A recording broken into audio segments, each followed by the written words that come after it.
Them being further back would give him that leeway to carjack somebody else if he were to choose to do that. Right.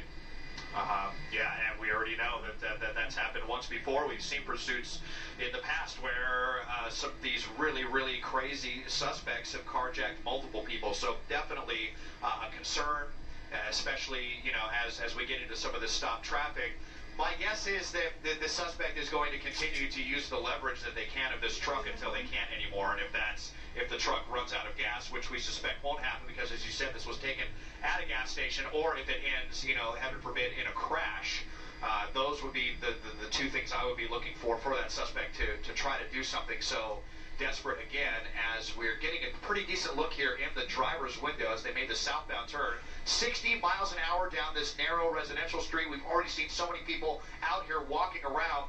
This guy is not going to be able to stop this vehicle soon enough if they encounter a pedestrian that is just looking at their phone walking into the middle of the street. So this is where things get really nerve-wracking here. High speeds on these small residential streets, already getting so close to students getting out of school right now, muscling their way onto the wrong side of the road to get people out of the suspect's way. Just an incredibly nerve-wracking situation here on the border of Long Beach and Lakewood.